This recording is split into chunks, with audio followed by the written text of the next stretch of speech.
mengenai pertanyaan selanjutnya, Wali Songo nasabnya ke Ba'alawi bukan. Orang-orang Ba'alawi Habib mencatat dalam kitab mereka seluruh Wali Songo keturunan Ba'alawi. Itu pada tahun berapa? Baru pada tahun 1984. Kitab cetakan Samsul Dhohiro yang ditambahi. Dulunya tidak masuk.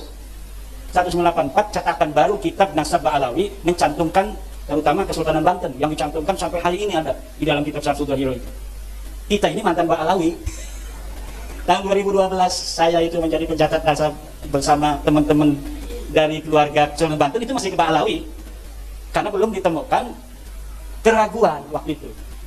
Nah, keraguannya timbul ketika kitab nasab mereka itu mencatat Samsul Dhohiro itu keluarga Kesultanan Banten, kemudian keluarga lain seluruh Wali Songo hanya dicatat beberapa generasi bahwa ini ke apa Ba'alawi gitu, tapi tidak dicatat sampai bawah. Kalau Kesultanan Banten dicatat sampai bawah sampai tahun 1808, jadi sampai Sultan terakhir Sultan Safiuddin.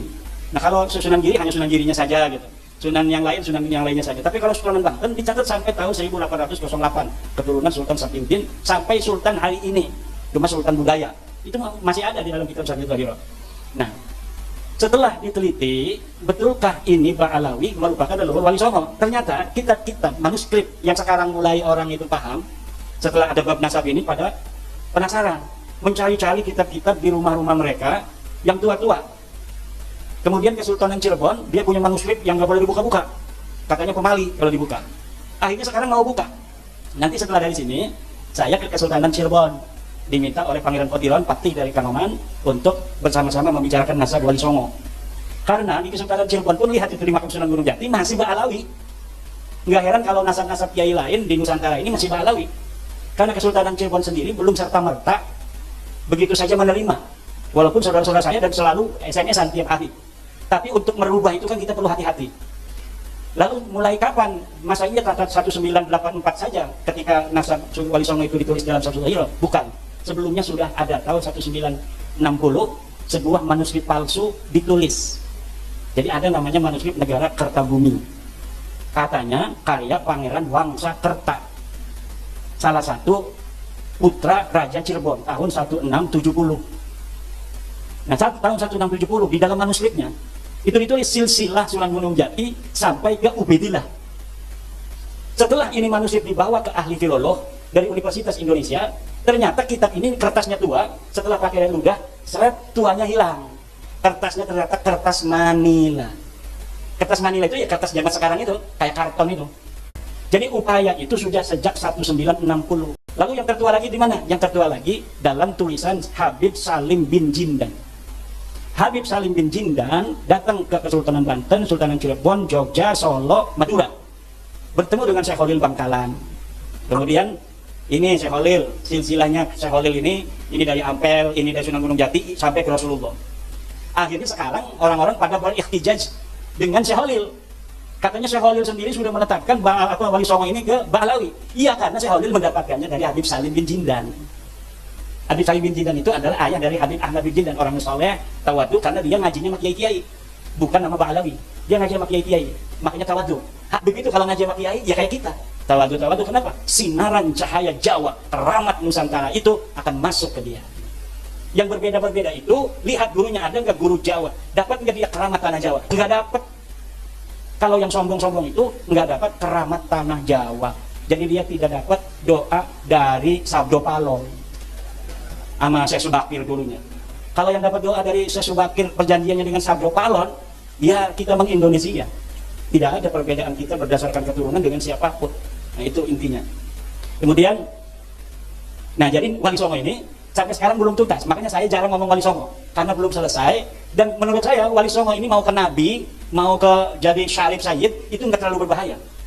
Kenapa? Mereka mengutamakan ilmu, tidak mengutamakan nasab. Jadi tidak akan merasa orang Jawa itu merasa direndahkan oleh turunan Wali Songo. Kalaulah cara Wali Songo sama dengan cara mereka ini sekarang, nggak masuk Islam itu orang-orang Jawa. Orang Jawa itu begini-begini, tapi kalau direndahkan betul-betul melawan, betul nggak? Wali Songo tahu, makanya Wali Songo sangat merakyat. Dia merasa seperti orang Jawa sendiri. Makanya itu Sunan Kudus itu nggak ada anaknya yang pakai Sayyid, pakai Salib, nggak ada. Walaupun dianya masih Sayyid Ja'far Shottik, namanya masih pakai Sayyid Ja'far Shottik, tapi anaknya saja nggak boleh pakai. Sampai sekarang anaknya ya menyatu aja dengan orang-orang di Kudus itu. Mungkin ada juga yang ngojek untuk Sunan Kudus itu, untuk keturunan Sunan Kudusnya itu. Ya nggak malu, karena apa? Nggak bawa-bawa marga, nggak bawa-bawa sayyid, nggak bawa-bawa syarif. Coba kalau Raden Tumenggung Mubarak misalnya, tiba-tiba ngejek pakai KRT Mubarak, ya kan itu merendahkan pangkat. Makanya udah, hal-hal yang bersifat feodalisme nggak usah disematkan di dalam nama. Nama itu cukup berdasarkan prestasi. Maka sebelum bab nasab ini saya yakin, saya sudah ceramah bahwa Dr. Andes itu lebih mulia dari Habib sebelum saya meneliti nasabnya, karena bertentangan dengan Al-Quran. Orang mengatakan hanya dia bermodal ada riwayat keturunan Nabi, dia lebih mulia dari orang lain, dia lebih mulia dari kiai. Nggak ada itu. Sarjana lebih mulia dari Habib, lebih mulia dari Raden, lebih mulia dari Tubagus, lebih mulia dari Kanjeng Raden Tumenggung. Kalau pangeran sendiri, pangeran anak raja, dia tidak lulus SD. Ada orang biasa tukang kolektor, dia adalah S1, lebih mulia tukang kolektor itu yang anaknya jadi S1 daripada raja yang menurunan pangeran yang tidak lulus SD aja. Itu kemuliaan yang harus dijaga dan pengetahuan yang harus diyakini. Inilah ajaran Islam yang sesungguhnya. Kalau kiai haji itu pangkat berdasarkan kasab, berdasarkan usaha. Usaha itu harus ditempelkan agar orang lain ingin berbuat yang sama, menuntut ilmu yang luar biasa sehingga dia bisa berpangkat KH. Ada KH, kiai haji, ada HK, hampir kiai. DRS, SE, IR itu mulia. Taruh itu di nama. Kenapa? Supaya banyak orang mencontoh. Siapa saja bisa untuk menggapainya kalau dia mau kerja keras. Tapi kalau R, Raden, itu dia lahir jadi Raden. Apa yang dibanggakan orang dia nggak kerja apa-apa, pangkatnya R kok. Maka saya nggak pernah pakai RR. Itu ada di YouTube pakai KHR. Orang yang nulis itu mah. Saya tidak pernah pakai RR. Kenapa? Malu-maluin apa yang dibanggakan dari R. Seperti kita ini mukanya begini, ya dari lahirnya begini, dari Allahnya begini. Kita nggak mesen begini, nggak usah bangga-banggain karena hidungnya mancung. Walaupun saya mancung, saya nggak bangga. Kenapa? Karena ini bukan dapat saya, nggak ada usaha sama sekali. Sesuatu yang tanpa usaha sama sekali nggak perlu dibanggakan dan tidak pantas dibanggakan.